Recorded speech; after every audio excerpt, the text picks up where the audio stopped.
Olá, meus irmãos, vamos então para o nosso último dia, o dia do descanso, trazer também algumas reflexões, alguns ensinamentos que nós possamos colocar na nossa vida neste último dia.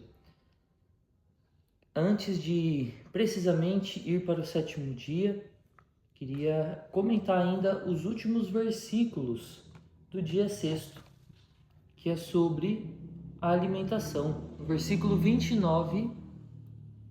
E Deus disse: Eu vos dou sobre a terra inteira toda a erva que dá semente, e todas as árvores que produzem fruto com sua semente, para que vos sirvam de alimento. E a todos os animais selvagens, a todas as aves do céu, e a tudo que rasteja pela terra, a tudo que tem sopro de vida, dou toda a erva verde como alimento. E assim foi. Deus viu tudo quanto havia feito, e era muito bom. Houve tarde e manhã, sexto dia. Veja, aqui então Deus deixa também como um sinal da sua providência, né? Da sua paternidade, o cuidado, o alimento necessário. É como que depois de toda a criação, Deus cria o homem e também está dizendo que deixa aquilo que é necessário para eles.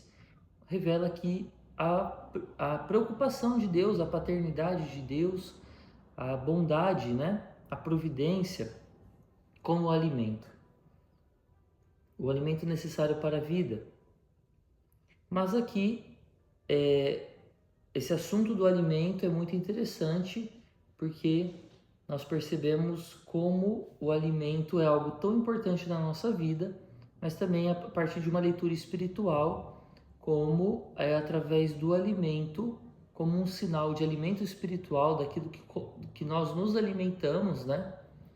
O primeiro pecado entrou pelo um alimento, comer mal, não discernir bem o que comer, né?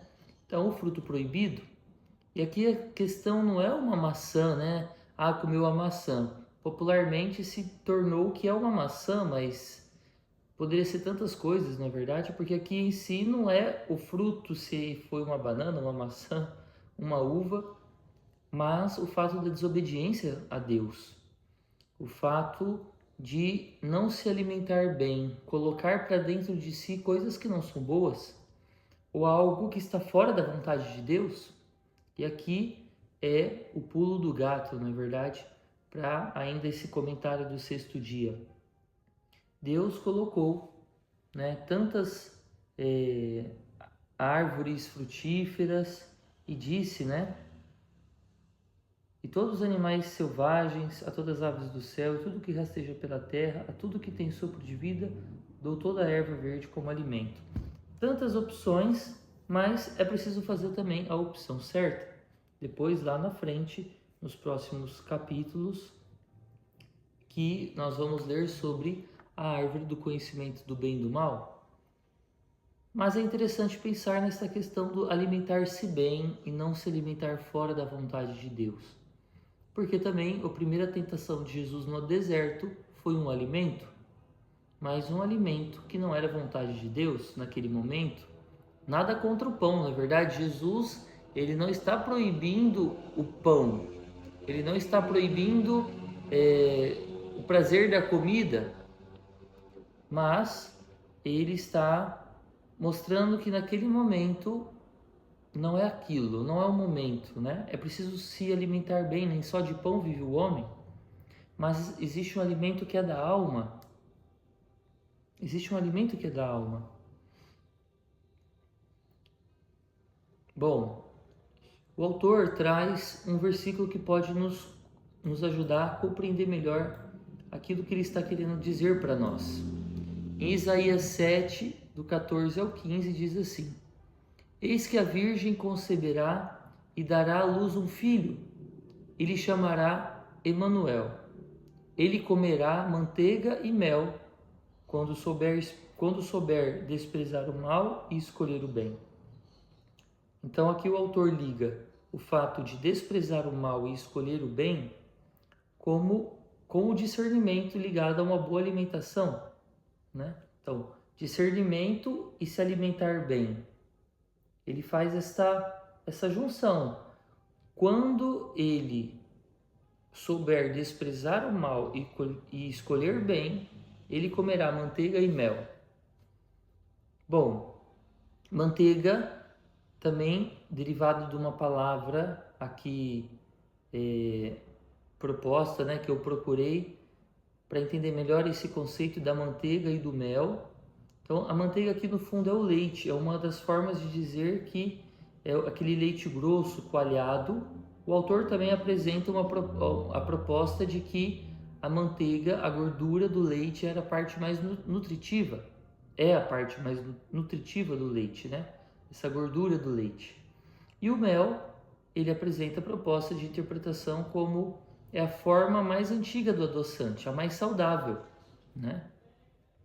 Enfim, de qualquer forma, aqui também pode significar, biblicamente, uma proposta, né, de interpretação, é porque era aquilo que é dado para as crianças, então mostrando a humanidade de Jesus, né, que é alimentado como todas as outras crianças. Enfim, o segredo aqui está em perceber que é preciso se alimentar do que é bom e nutritivo, do que é saudável. E aí sim nós vamos ganhando essa qualidade de vida ao evitar o mal e escolher o bem. Evitar o mal e escolher o bem é se alimentar do que é bom e nutritivo. Esse é o sentido que o autor quer trazer para a reflexão do que nós nos alimentamos. Veja, o que nós consumimos, será que o que nós consumimos é bom, belo e verdadeiro? Que traz virtudes? É interessante porque nós, seres humanos, somos constituídos de tal forma que tudo aquilo que nós vemos, ouvimos, tocamos, cheiramos, degustamos, toda a experiência sensorial que nós fazemos, ela entra dentro de nós pelos sentidos e através de um processo interno, né, pelos sentidos internos, pela imaginação, pela memória, é como que o grosso de tudo vai se acumulando dentro de nós e é a partir dessas experiências que nós vamos tirando nossas conclusões, nossa perspectiva de vida, nossa visão de mundo. Há uma frase que diz: nada está na nossa inteligência que não tenha passado antes pelos nossos sentidos. Isso revela que tudo aquilo que entra dentro dos nossos 5 sentidos tem consequências, na verdade. É uma semente que nós plantamos.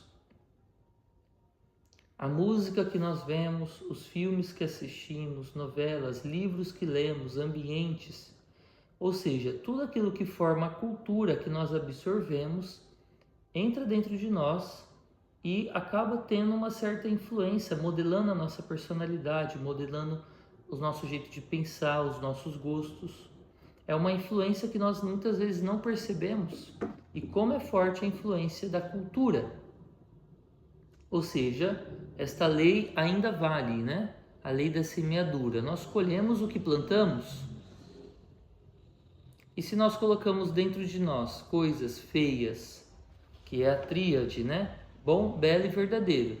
Mas se nós colocamos dentro de nós sementes que são ruins, feias e mentirosas, ilusórias, então nós vamos colher o feio, a mentira e o ruim, não é? De fato, isso pode se reverter nas nossas escolhas. É preciso se alimentar bem e do que existe de melhor. Se você quer ser um bom conhecedor de vinho, você precisa beber vinhos bons. Não somente os vinhos ruins. E muitas vezes nós só sabemos avaliar o que é ruim quando experimentamos o que de fato é bom. Nós precisamos nos alimentar do que é bom, conhecer o que é bom, descobrir o que é bom, o que é belo, o que é verdadeiro, né? Veja, se você quer ser um grande pintor, então você precisa analisar as melhores pinturas. Se você quer ser um grande escritor, você precisa ler os grandes escritores. Se você quiser ser um bom cozinheiro, você aprende com os melhores cozinheiros.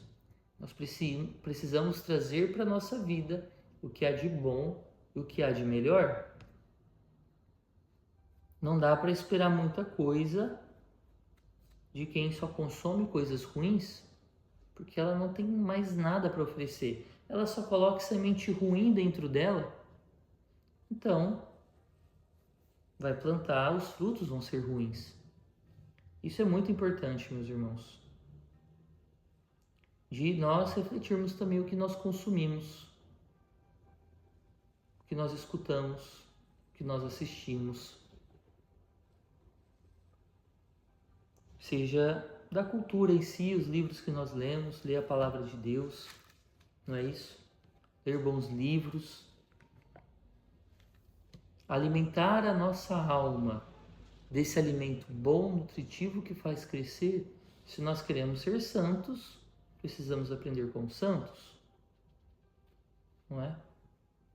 Bom, meus irmãos, aqui está um caminho que nós precisamos ficar atentos, não é verdade?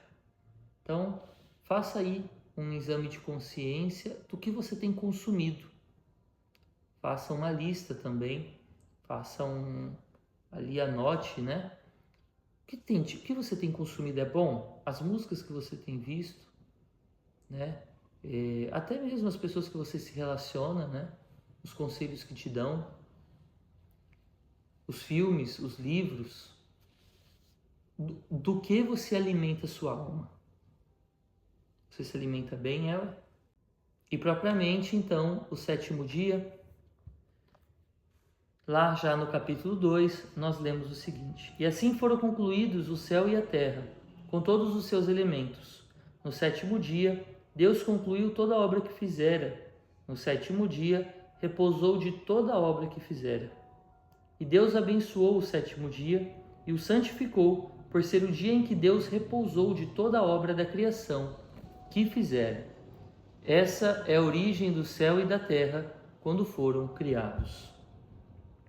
Bom, meus irmãos, o descanso de Deus como algo tão importante, né? Que Deus até mesmo pediu que fosse guardado o sábado como o dia do Senhor.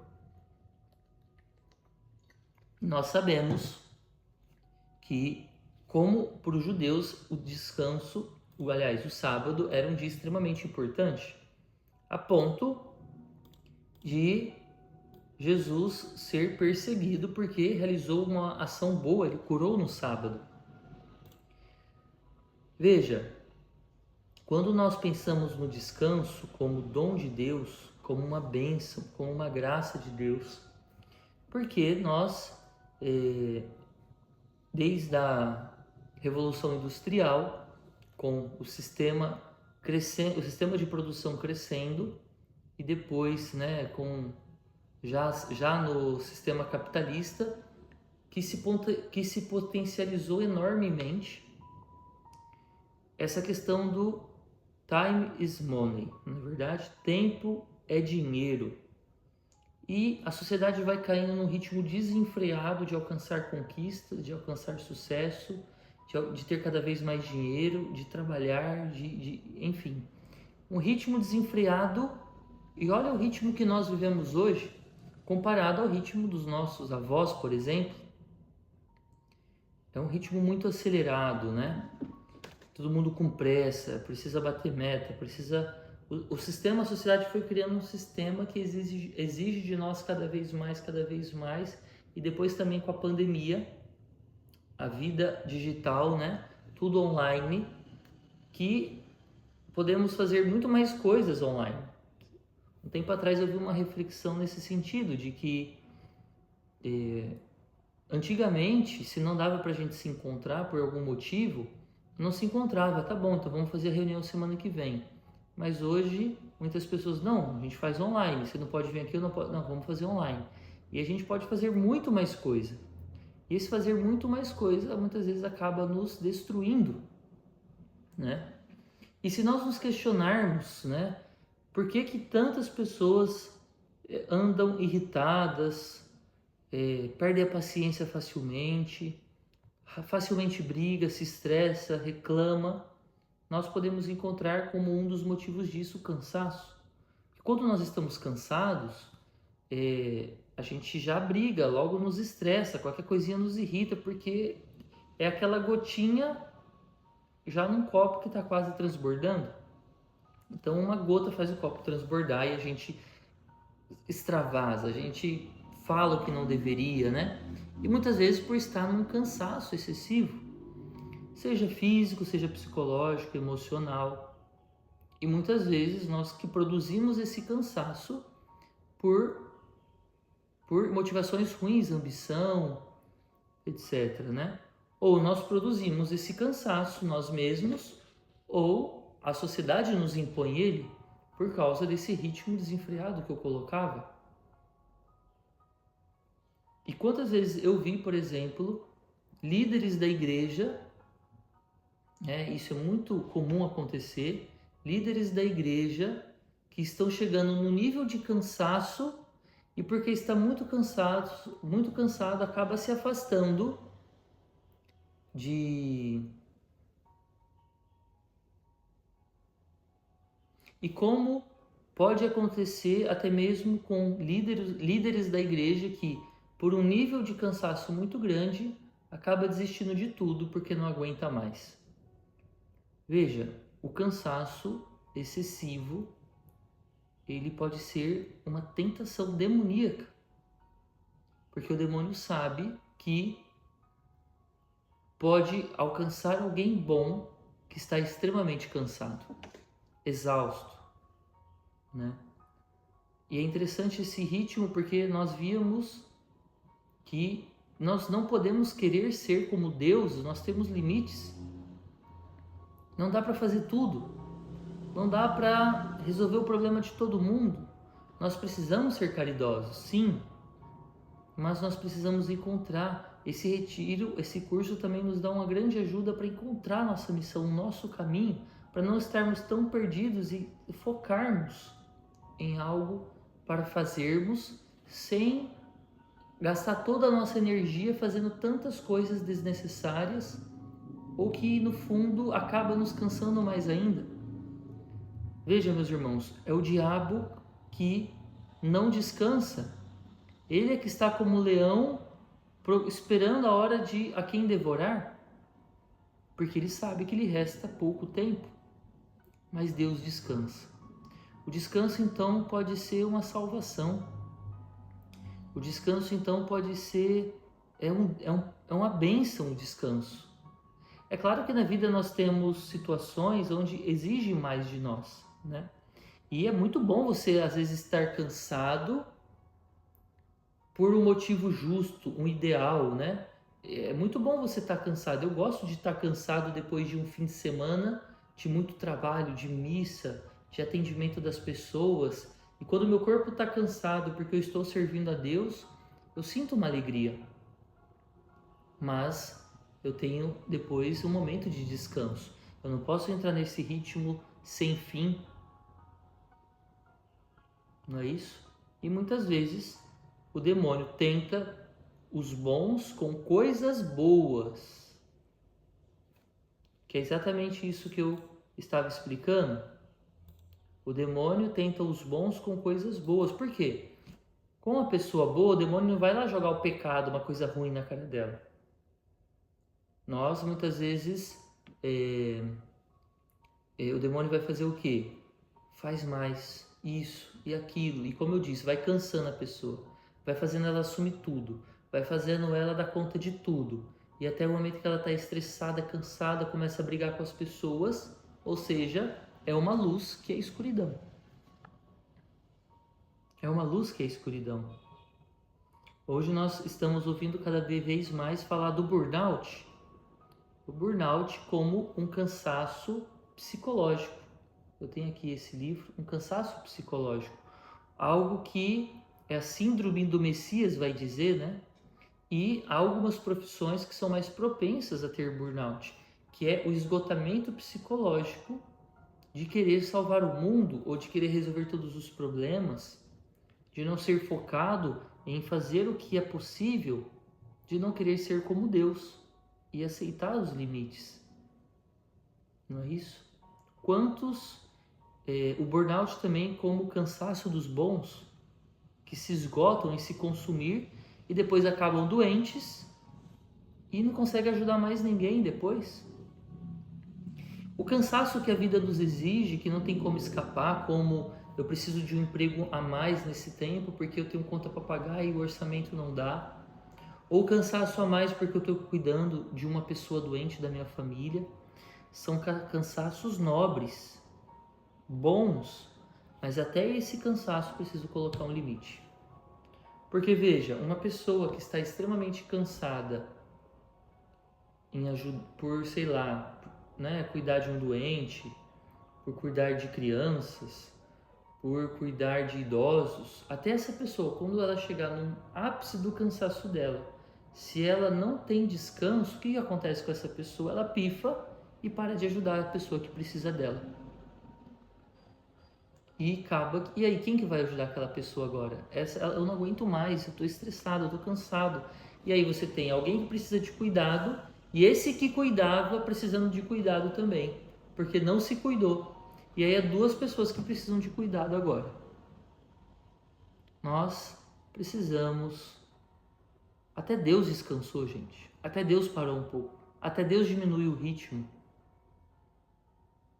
O descanso é uma bênção. E descansar não é preguiça. Preguiça é outra coisa. Preguiça é uma coisa. Deus, ele não teve preguiça. Ele descansou. É isso, meus irmãos. Que o Espírito Santo nos ilumine nesse caminho. Nós podemos olhar para trás agora por toda a obra da criação que Deus fez.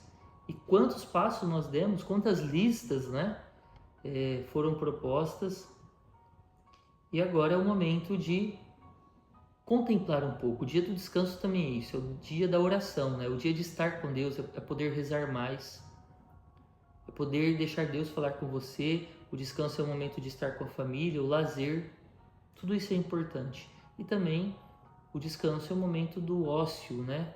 Ócio é aquele momento de reflexão, de contemplação, né? É onde você pode ter ideias novas. E isso é importante. Uma vida sem reflexão não vale a pena ser vivida, porque então nós vivemos como animais, não é verdade? Que não reflete, não pensa sobre o que está fazendo, só continua fazendo, estimulado pelos estímulos externos, ele vai fazendo, sem reflexão. Mas o domingo é dia de estar com Deus, um dia de lazer, de descanso, de refletir sobre a nossa vida. E agora também você pode fazer essa reflexão, essa contemplação de tudo aquilo que você refletiu, viveu, listou, colocou aí, né? Faça agora isso. Analise todo esse percurso, é o tempo de traçar novas metas, novos propósitos, ordenar algumas coisas na sua vida. Você já deve muitos insights, né, do que deve tirar, do que deve renunciar, do que deve colocar, mudar, programação, como viver melhor o tempo. Tenho certeza que você já chegou a muitas conclusões. Mas aqui também é um conselho importante, que é fazer tudo isso com calma. E você pode aplicar as dicas do quarto dia para tudo aquilo que você vai fazer agora. Porque é bom também todas as suas conclusões, metas, no momento oportuno você apresentar por um diretor espiritual, num conselho, com um sacerdote, numa conversa, aos poucos, com calma, esses novos ideias, propósitos, né? Tudo aquilo que você refletiu, poder dialogar com alguém, por quê? Lembra, tem luz que pode ser escuridão. E como saber se todos os meus novos propósitos realmente é vontade de Deus, é bom mesmo? Bom, aplique aí as dicas do quarto dia, que é... Bom, as inspirações aparecem com leveza, com calma, sem pressa, sem ansiedade. Esse pensamento que eu tenho vem de algo bom e me leva para algo bom, querendo usar meios bons? Ou tem aquele jeitinho, tem uma manipulação, tem uma... enfim... Nós falamos disso no quarto dia. Use as dicas do quarto dia para aplicar agora os novos propósitos, métodos, ou aquilo que parece para você como novos propósitos é algo ansioso, apressado, angustiante. Algo que no fundo não te leva ao bem, né? E é isso, meus irmãos. Ainda sobre o discernimento espiritual, eu já disse, né, que você pode estudar mais, procurar mais sobre o discernimento espiritual de Santo Inácio de Loyola, as regras do discernimento espiritual. Eu tenho esse livro aqui, que há outros desse autor, que ele explica melhor, ele vai dando exemplos, as regras de Santo Inácio. Chama o discernimento dos espíritos. Um guia inaciano para a vida cotidiana. Tem outro livro dele, se eu não me engano tem mais de dois, e ele vai trazendo com exemplos, com explicações, como entender, compreender melhor as regras do discernimento aí para sua vida, para as tomadas de decisões, né?